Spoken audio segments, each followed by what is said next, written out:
Greetings and welcome to an LGR camera thing. And this time around we've got a delightful little oddity from Sega. Yes, that! Sega! Back in the mid-90s they were experimenting with all kinds of hardware beyond games, and 1996 saw the release of the Digio SJ1, Sega's first and only entry into the personal digital camera space. The SJ1 sold for 29,800 yen, or roughly $300 when it was first announced in the fall of 1996. A full 2 years before the Nintendo Game Boy camera came out, by the way. Another example of Sega doing what Nintendo don't. And the Digio wasn't just a toy camera or a game console add-on either, nope! This was a point-and-shoot digital camera with a better set of specs and features than you might expect. Things like a 320x240 resolution image sensor, manual focusing for both landscape and macro photography, and even a color LCD screen acting as both a viewfinder and a playback device. And images were stored on state-of-the-art digital film, as Sega called it, which in reality was a version of Toshiba's recently released smart media format.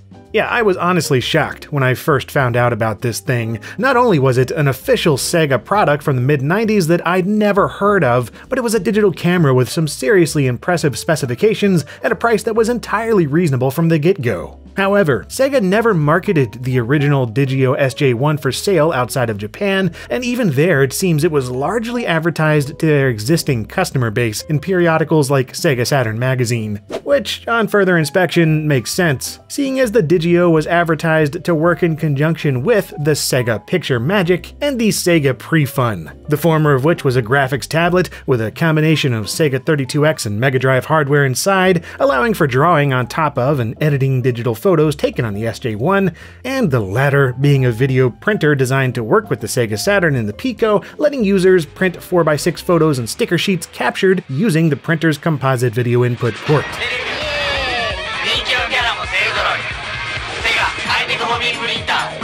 And yep, the Digio SJ1 outputs using composite video as well, using a 2.5mm adapter cable, same kind of thing you saw on consumer camcorders back then. So if you didn't feel like squinting at that tiny LCD screen, you could view saved photos or even a live feed from the camera right on your TV. Dude, seriously, this is awesome for a $300 camera from '96. Why weren't these more popular? Sega did at least update the SJ1 slightly in 1997, bundling in a clip-on magnifier for the LCD screen and a larger memory card, along with a couple of fresh new paint jobs like metallic pink and silver. 1997 is also when the Digio went on sale outside of Japan, but from what I gather this was limited to Australia and was only marketed there for less than a year. Yeah, this really is the perfect storm of impressive yet obscure tech from a well-known company. I live for this stuff. So let's take a look at the original HDC 0100 model from 1996, which I imported from Japan about a year ago now.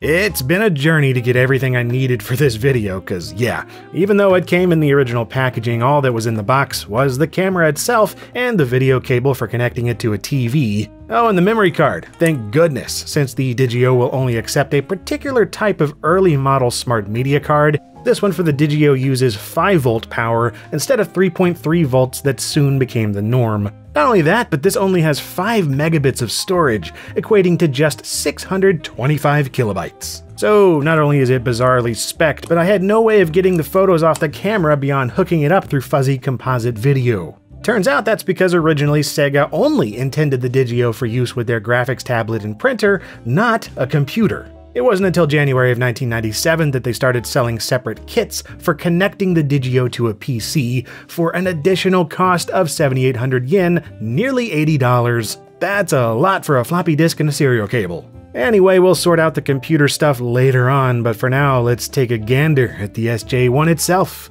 It's a solidly built binocular-style design, a popular form factor on early to mid-90s digital cameras, weighing in at 11 ounces with batteries installed. Which, by the way, are an absolute pain to get in there. It takes 4 AA batteries and you have to jam the bottom pair in past the top 2 spring contacts to get them to fit.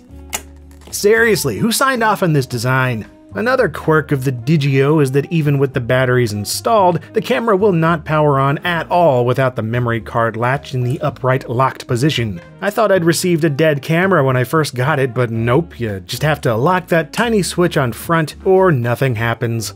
Also on front is a red LED indicator for the self-timer feature just above the opening for the lens, which is a 10mm design with an aperture of 1.9. And right above that on top is the aforementioned manual focusing ring, something rather unusual for a compact digital camera in '96. It does a pretty darn good job too, especially on the macro side of things. I'm seriously impressed with the range of focus options. Along the bottom, you've got a standard tripod mount, on the left you've got nothing at all, and on the right is a little rubber door covering the ports for video output, serial connectivity, and a place to plug in a 10-volt DC power supply. Finally, there's the standout feature of the Sega Digio, the color LCD panel, which again was an impressive feature in 1996, especially at its $300 price point. The LCD-equipped Casio QV10A cost 50% more by comparison, though it also had a screen twice the size. Anyway, powering on the Digio boots up this nifty splash screen, followed by a live feed acting as a viewfinder. Yep, there's no optical viewfinder at all on here, only an LCD, and a tiny one at that. The panel is only about 0.7 inches or 18mm across. It is magnified a bit to try and make up for that, but this also means that you have to move it away from your eyes in order to actually focus on the image and see it clearly. And taking a picture is simple and silent. Everything but the focusing happens automatically. It does take about 5 seconds to save an image, but once you have some, you can switch over into playback mode and manage pictures directly on the camera. It's limited to simple stuff like locking photos, deleting groups of them, and formatting the memory card, but this was still pretty fresh stuff in '96. Many digital cameras up to that point didn't allow you to access pictures at all unless it was through a computer. Speaking of which, I tried several methods of getting files off of here without the serial adapter, including putting the card in another camera that uses similar smart media cards, and trying multiple PCMCIA adapters that were supposedly compatible with 5-volt memory cards. But man, no matter what, I just couldn't get anything to recognize it. So I turned to Amazon Japan, as you do, and imported an HTC 3002 kit for 2,000 yen. And, welp. All it came with was the software, which I'd already found an archive for online. What I really needed was the serial adapter, so I put in a saved search on Yahoo Auctions Japan until I found a listing for both the HTC 3002 and 3000 kits, complete in box for a total of 3,100 yen. Excellent. I didn't need both of them, but whatever, I'll take what I can get. The only real difference is that the 3000 is only for IBM PC compatibles running Windows 95, and the 3002 also comes with software for the NEC PC 9821. While I don't have a PC 98, I do have an NEC PC running the Japanese version of Windows 98, which really is the next best thing.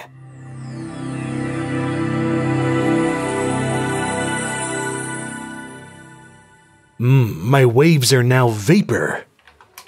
Right, so the HTC 3002 software here is completely in Japanese. That's a bit of a thing. There is an English version of the software from its later Australian release, but well. Functionality is standard enough for mid-90s photo retrieval apps that I didn't have a problem with it. With the Digio plugged in and powered on, it's able to download your photos in Sega's proprietary SJ1 file format. From here, you can select which images you want to delete or keep, transferring the ones you like over into the editing window. From here, you can do things like flip and rotate images, adjust RGB color values, change brightness and contrast, and both increase and decrease sharpness and mosaic pixelization. Once you're happy with things, you can export images to something more standardized, like Windows bitmap files, and there you go. As for the images themselves, well, as mentioned earlier, they're captured in 320 by 240 resolution, though if I had to guess, it looks like it's automatically upscaled from 160 by 120. I should have expected as much since it holds around 20 pictures on that tiny memory card, so yeah. The resulting images are maybe a tad more compressed and chunky than they otherwise could be. Not that I expected impeccable image quality, but still, everything just looks so cool through that LCD screen. Well, sometimes. See, the digital viewfinder is useless during the middle of the day due to its inherently reflective design and muted backlighting. Imagine having a Sega Game Gear screen that's less than an inch across and you're looking at it through an oddly curved magnifying glass. Yeah. The screen is turned on here, I swear, but even in the shade, it's hard to see anything if the sun is out. Not only that, but the battery life? Ha! What battery life? I only get enough juice from 4AA's to fill the card once with pictures and just get them loaded onto a PC before it dies. I went back to count and it turns out I went through 24 batteries just to make this video. Still, these kinds of quirks and caveats are precisely why I enjoy using older digital cameras from time to time. I don't do it for the ease of use, I do it for the fun of it, for the retro challenge of the ordeal. I love taking pictures of things that wouldn't be out of place when the camera was manufactured, old cars, buildings, trees, and metalwork and stuff. And I like seeing how devices like the Digio go about capturing various colors and light ranges because you never get precisely what you expect. Like the Mitsubishi DJ1000 I reviewed, this is another mid-90s Digicam that produces these downward streaks of light on any parts of the image that's bright enough. It's not always a desired effect, but when you plan for it, I think it's pretty neat. And of course, I always take pictures of several of the same scenes with each camera I cover, so you can compare them to one another. Like this tiger and circus dude, which I always photograph around the same time of day and compare it with a modern camera phone. Yeah, that's about what I expected really. The SJ1 tends to go for overexposure almost every time. It really isn't good with bright outdoor scenes under clear skies. Or dim indoor scenes under no skies. Yeah, so I took this thing to E3 2019 because why not? They have a Sega booth there and I thought it'd be fun to take the Digio on a pilgrimage back to the homeland, so to speak. And yeah, its lack of flash makes it bad for bars, but it did pretty decently out on the show floor. Turns out it's particularly well equipped to capture hues of blue, which, I mean, it's a Sega camera. If it didn't do a good job at the color blue, then what would be the point? And yeah, that is the Sega Digio SJ1 from 1996. A fun little camera that still amuses me for the very fact that it exists. There's something about consumer electronics made by game companies that always fascinates me, but especially when it's from a company like Sega that by and large really isn't associated with this kind of stuff. Sure, it murders batteries, you can't see crap using it outside, and it was almost exclusively sold in Japan, so good luck finding one. But whatever, the fact that it's so limited in availability and usability is why I find it enjoyable at all.